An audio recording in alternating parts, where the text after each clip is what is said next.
आपका आपके अपने चैनल निंजा कोचिंग में। आज हम लोग पढ़ने वाले हैं यहाँ पे सांख्यिकी चैप्टर जो चल रहा था हमारा, उसी में है ये हमारी लास्ट एक्सरसाइज दक्षता अभ्यास। और दक्षता अभ्यास से पहले हम दो एक्सरसाइज कर चुके हैं, 3A और 3B। दोनों उसी पे डिपेंड क्वेश्चन है इसके अंदर, मतलब उसी जैसे जैसे क्वेश्चन हमने 3A और 3B में सॉल्व करे हैं बिल्कुल वैसे ही क्वेश्चन इसमें भी है। तो इसमें टोटल 6 क्वेश्चन है, उनमें से दो मतलब है, जैसे स्टार्टिंग के 2 एक से हैं, उसके बाद 2 एक से हैं और 5 और 6 एक से हैं। टोटल 6 क्वेश्चन है, उनमें से मैं 3 आपको करवाऊंगी, 3 आपको खुद करने होंगे। ठीक है, तो सबसे पहला क्वेश्चन जो आपका है वो क्या है, किसी परीक्षा में एक कक्षा के 15 शिक्षार्थियों के पूर्णांक 100 में से, मतलब 100 में से जो पूर्णांक है, कोई कक्षा है उसमें क्या है 15 शिक्षार्थियों के पूर्णांक लिए गए हैं। 100 में से जो प्राप्त, मतलब टोटल 100 है, उसमें से कितने कितने प्राप्त किए, प्राप्तांक है, एक के 0 है, एक के 30, 20, इस तरीके से आप देख पा रहे हैं ये टोटल पूर्णांक है, मतलब जितने भी प्राप्तांक है वो है, प्राप्तांक है, पूर्णांक तो 100 है। तो हमें क्या निकालना है, हमें निकालना है समांतर माध्य।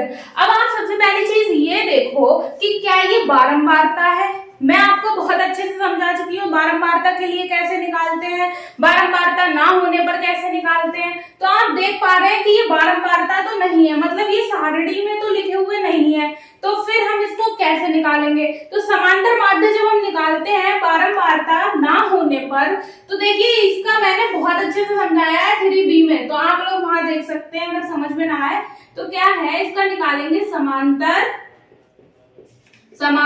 माध्य। समांतर माध्य निकालने के लिए क्या करेंगे, जितने भी पद दिए हैं उन सबको जोड़ देंगे, मतलब सिग्मा एक्स। इस सिग्मा का मतलब होता है समीशन, मतलब जोड़। ठीक है, सिग्मा एक्स बटे एन, कितने पद है टोटल वो। तो यहां से जब आप करोगे तो सिग्मा एक्स की जगह लिखोगे 0 0 plus 30 plus 30 plus 20 plus 20 plus 20 plus 40। इस तरीके से ये सबको लिख लोगे जितने भी ये हैं। कितने हैं ये पूरे, मैंने 15 के 15 लिख दिए। तो यहाँ पे x ये हो गए, बटे में कितना, n की जगह कितना लिखेंगे, यानी पद कितने हैं टोटल 15 पद हैं। कितने पद हैं देखो, टोटल कितने पद हैं 15 है, इनको गिनोगे कितने 15 बटे 15।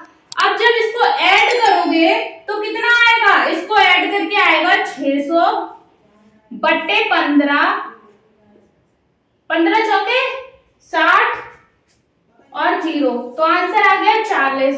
तो ये समांतर माध्य क्या है आपका, समांतर माध्य आ गया 40। ठीक है, समांतर माध्य का मतलब है औसत। औसत अंक कितने आए, मतलब अगर कहा जाए एक कक्षा में औसत अंक कितने हैं, तो वो कितने आ गए 40, यानी समांतर माध्य हो गया आपका 40। अगला क्वेश्चन जो आपका है, अगला क्वेश्चन है सेकंड क्वेश्चन है 10 बालिकाओं के भार किलोग्राम में क्रमशः दिए हुए हैं। ठीक है, इनके भारों का समांतर माध्य ज्ञात कीजिए।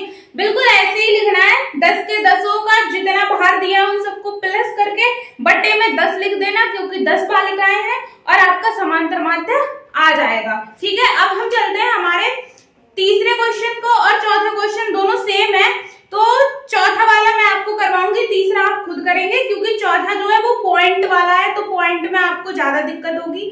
ठीक है, तीसरा है निम्नलिखित सारणी में 50 शिक्षार्थियों का भार किलोग्राम में दिया हुआ है, उनके भार का समांतर माध्य निकालना है। इसी तरीके से चौथा है, तो मैं आपको चौथा क्वेश्चन बताऊंगी, तीसरा आप लोगों को खुद करना है। ठीक है, चौथा क्वेश्चन देखते हैं। तो हमारा चौथा क्वेश्चन क्या है, निम्नलिखित बारंबारता बंटन का समांतर माध्य ज्ञात कीजिए। ठीक है, आपको क्वेश्चन दिया हुआ है, ये ऊंचाई दी हुई है सेंटीमीटर में और ये दी है बारंबारता। ठीक, तो ऊंचाई को, मतलब जो हमारे पास जो आंकड़े होते हैं इसको लिखते हैं x से, और बारंबारता को लिखते हैं f से। ठीक, तो ये सब दिया हुआ था आपकी बुक में। उसके बाद हमने क्या किया, f गुणा x को निकाला। f गुणा x मतलब इसकी और इसकी गुणा करके, ठीक, इसकी गुणा करके, ये सब मैंने पहले से ही लिख दिया। अगर मैं आपके सामने गुणा करके लिखती तो मुझे बहुत देर लग जाती, तो इसलिए मैंने ये सब चीजें पहले से ही लिख के रखी है।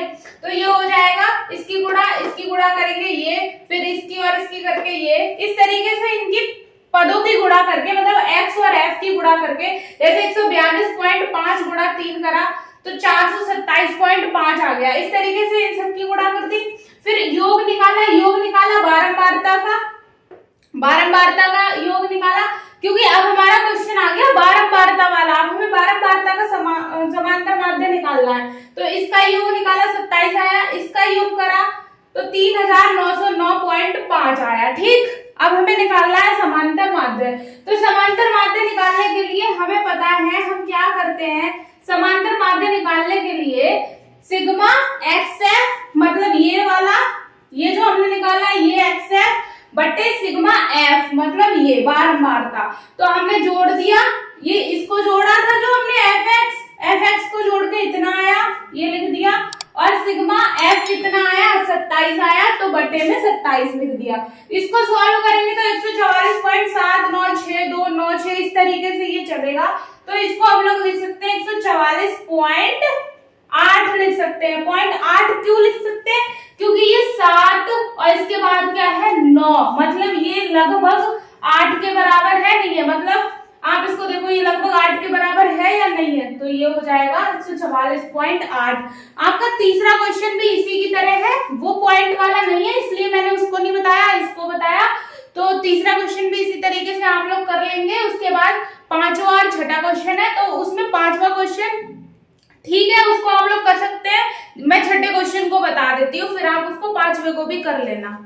हमारा छठा क्वेश्चन है, क्या है देखो, कुछ आंकड़े दिए हुए हैं। आंकड़े किसके दिए हुए हैं? बेकरी के आंकड़े दिए हुए हैं। मतलब कोई दुकान है जिसमें क्या है विभिन्न वस्तुओं की जो बिक्री है वो रुपए में दी हुई है। ठीक है, आपको सबसे पहले क्या करना है, त्रिज्य खंड निकालना है, मतलब त्रिज्य खंड जो है वो ज्ञात करना है, त्रिज्यीय कोण ज्ञात करना है, जो कोण है केंद्रीय कोण वो ज्ञात करना है, और उसके बाद क्या बनाना है, पाई ग्राफ। देखो मैंने जब 3A एक्सरसाइज जब पढ़ाई थी तो उसमें मैंने अच्छे से केंद्रीय कोण निकालना आप लोगों को सिखाया था, कैसे निकालते हैं, क्या करते हैं, सारी चीजें अच्छे से समझाई थी। तो क्या है, सबसे पहले ये जो वस्तु दी है जैसे ब्रेड, मीठा बिस्कुट, नमकीन बिस्कुट, पेस्ट्री, अन्य ये सब दी हुई है, इसकी बिक्री दी हुई है, इसकी 320 रुपए है, इसका 120, 160, 80, 40 इस तरीके से इनकी बिक्री दी हुई है।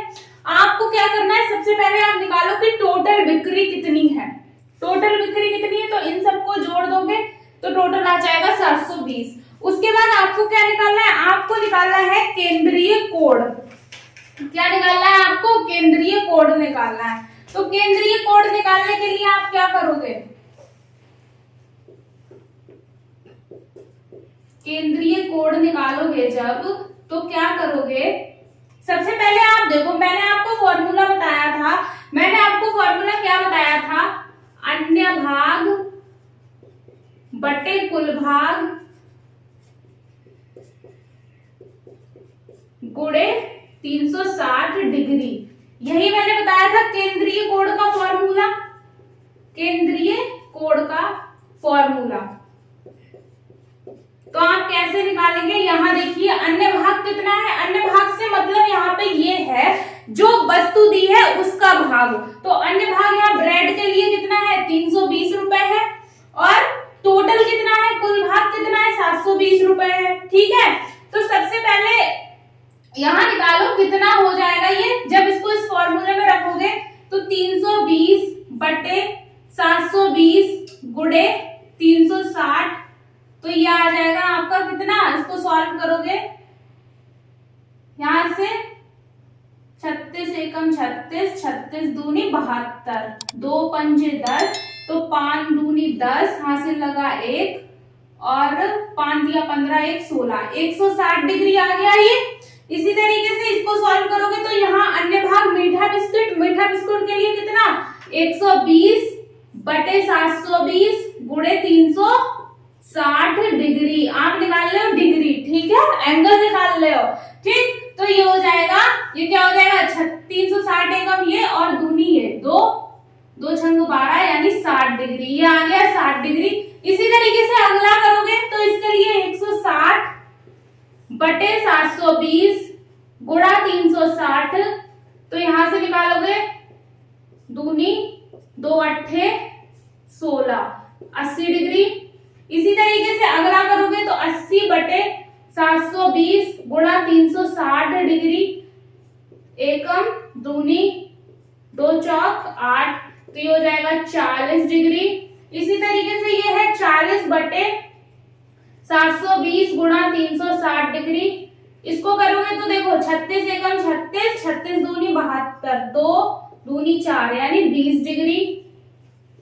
ठीक, अब आप लोगों ने केंद्रीय कोण निकाल लिए, आपको केंद्रीय कोण अच्छे से पता चल गए। अब आपको क्या करना है, पाई ग्राफ निकालना है। ये फॉर्मूला वेरी वेरी इंपॉर्टेंट है, ये मैंने एक्सरसाइज जब पढ़ाई थी तब भी बताया था, फिर बता रही हूँ। इसकी मदद से ही आप पाई ग्राफ ड्रॉ कर पाएंगे। ठीक है, तो पाई ग्राफ ड्रॉ करते हैं। पाई ग्राफ ड्रॉ करने के लिए क्या करेंगे, मैं थोड़ी स्पेस बना लूं यहाँ पे, हम लोग ड्रॉ करेंगे पाई ग्राफ। ठीक है, यहाँ पे ड्रॉ करेंगे। सबसे पहले हमने बनाया सर्कल, बन गया सर्कल, बन ही गया। ठीक है, सर्कल तो हमसे वैसे ही नहीं बनेगा, तो ये मान लो सर्कल है, आप लोग ठीक से बनाना। उसके बाद क्या है, आपको क्या करना है, सबसे पहले देखो ये पूरा तो 360 डिग्री का होगा, ये बात आप भली बात ही जानते हो, 360 डिग्री का होगा। आपको बनाने हैं त्रिज्यखंड और उनकी हेल्प से क्या करना है, त्रिज्यखंड की हेल्प से ही तो आप करोगे। तो 160 डिग्री, अब 160 डिग्री का बनाओ। ये पूरा तो 180 का हो जाएगा, तो कुछ इस तरीके से 160 का ऐसे हो जाएगा। ठीक, ये हो गया 160 डिग्री। किसका हो गया, ये ब्रेड का। किसका कॉलम है ये, ब्रेड। उसके बाद अगला क्या है, 60 डिग्री। अगला है आपका 60 डिग्री। ये किसका कॉलम है, ये है मीठा बिस्किट, मीठा बिस्कुट।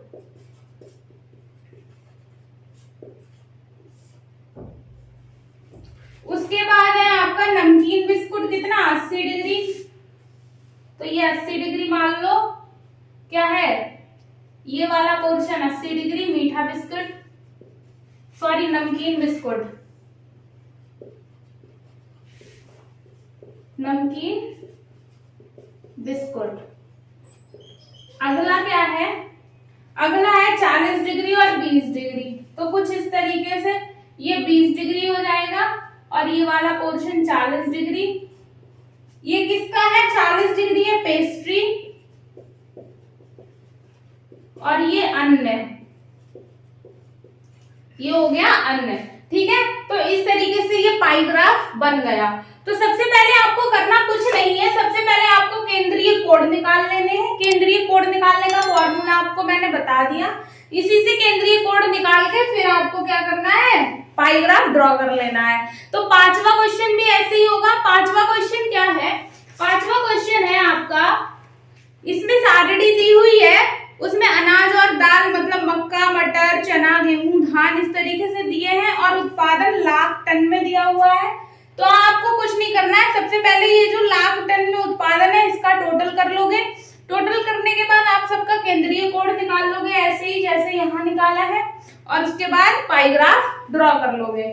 अगर आप ये क्वेश्चन ना कर पाए, जो मैंने क्वेश्चन छुड़वाए हैं, अगर आप ना कर पाए तो आप मुझसे कमेंट बॉक्स में पूछ सकते हैं, मैं आपको इसका भी सॉल्यूशन करवा दूंगी। फिलहाल के लिए इतना ही रखते हैं। आई होप आपको पसंद आया होगा, समझ में भी आया होगा, और अगर आपने पहले की वीडियो नहीं देखी है तो वो वीडियो भी देख के आए आप, जिससे कि आपको पूरा चैप्टर अच्छे से क्लियर हो जाएगा।